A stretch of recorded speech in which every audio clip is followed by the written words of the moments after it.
question 4 is really an extension of question 3. So in question 3 we saw that the arm had a tendency to move clockwise because of the weight of the arm and the weight of the ball being held. So our overall moment was negative. Now in this example we've introduced a muscle force. And so we have two things to do in this question. One is to identify the muscle force, and then the other one is to develop an expression that will allow us to calculate the magnitude of that muscle force such that the arm is held steady. So the trick here is to work out what hold steady means in terms of moments.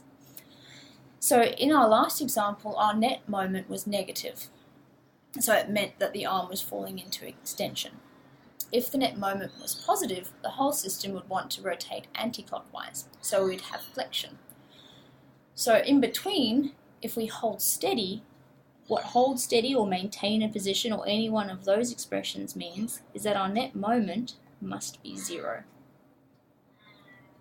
Okay, because if our net moment is 0, it means that the system does not have any tendency to rotate whatsoever. Okay.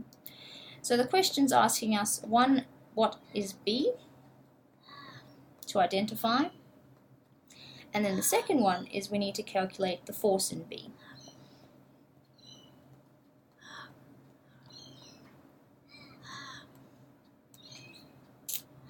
Alright, so this is where insertion and origin are really important when it comes to biomechanics, because it determines our line of action. And if we can work out line of action, we can deduce what muscle it is. So if we look in the bottom right picture here, that I'm just drawing a square around, it identifies a muscle that works vertically. Okay. You know that the system wants to rotate clockwise, so into extension, if this muscle isn't operating. So what we need is a muscle that creates flexion. So we have a few elbow flexors. We could have brachioradialis, brachialis, biceps brachii. But looking at the line of action of this force, as well as its insertion, although it's not, I guess, anatomically quite accurate, but we can work out from there that it's vertical, it's near-ish to the joint center, so it's not going to be brachioradialis, which inserts much further down. It's going to be between brachialis and biceps brachii. But looking at the insertion and origin of brachialis, we'd expect the line of action to be at more of an angle, as follows. Okay, so because it's vertical, we can work out, or we can deduce, that our muscle of interest, so answering part 1, is biceps. And biceps is used a lot because it tends to operate, or we represent it operating vertically. Okay, so it's biceps brachii in this example. Don't forget to include the second word, because there's another biceps in the body, and I'll leave it up to you to work out which one it is. Okay, so that's part 1. So now part 2 is the more mathematical part, and that's to calculate an expression for B. So the picture I've given you is sort of all over the place, so let's draw another diagram that consolidates all that information. So like the last example, we still have the weight of the arm. We still have the weight of the ball that the person is holding. The joint force is still here.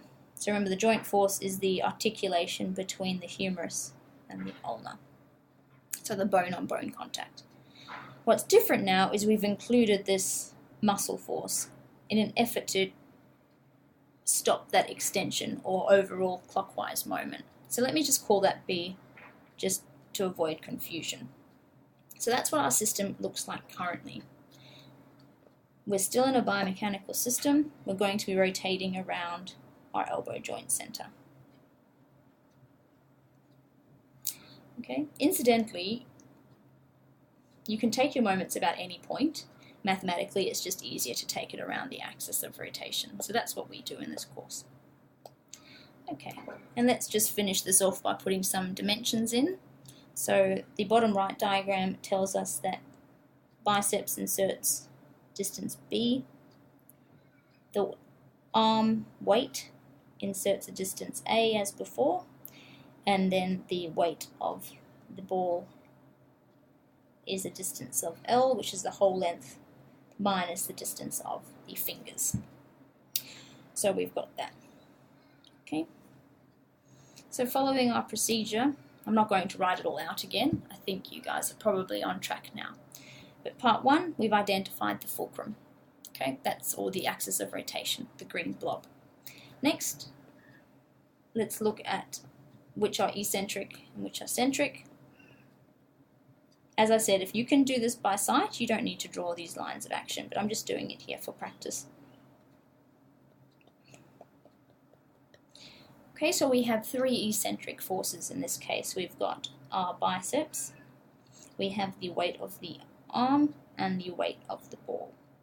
The joint reaction force is still passing through that green blob, so it's a centric force, so it won't create a moment. Okay. We also need to quantify these forces, but we're going to be looking at symbols in this example, so we can leave it as is. But if we had values, we'd substitute them in now. Okay, so that's part 1 and part 2 of the procedure complete. Part 3 is to work out the moment arms. Okay, remember, moment arm, perpendicular distance from the line of action to the axis of rotation. So in this case, again, we're lucky in that our distances are already perpendicular to our forces. And so we don't need to do any intermediate calculations. Part 4, work out the direction of the moment associated with the force. So starting from the right hand side for no reason, but just why not, our weight force is pulling downwards, and relative to the fulcrum that means it's going to try and pull the arm clockwise. Same as the weight of the arm itself. Now in contrast, biceps is pulling upwards, and relative to the fulcrum that converts to an anti-clockwise moment or a positive moment. Okay.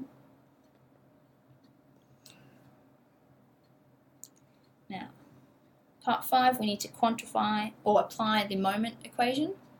So let's do the moment due to biceps. It's positive because it's pulling anti-clockwise. Force, which is B, times little b. And that's as far as we can take it in this example. Moment due to the weight of the arm, negative because it's clockwise. The force is mg and the distance is a. And finishing off with the last eccentric force that will create a moment, we've got minus w times L minus c. So that's part 5, and then part 6 is we sum it all together. Okay. So mnet equals the moment due to the biceps force plus the moment due to the weight of the arm plus the moment due to the weight of the ball. And we were told that we want to hold the arm steady, so we have a net moment of 0. We don't want the system rotating at all. Must equal BB plus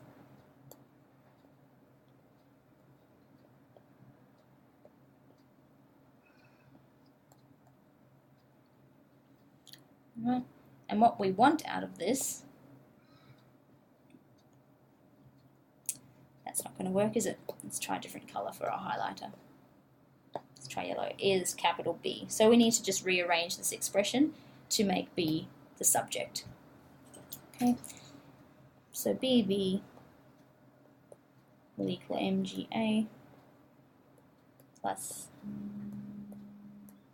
let's see, right, so just bringing the components onto each other's side, and then dividing both sides by little b, we have an expression for big B,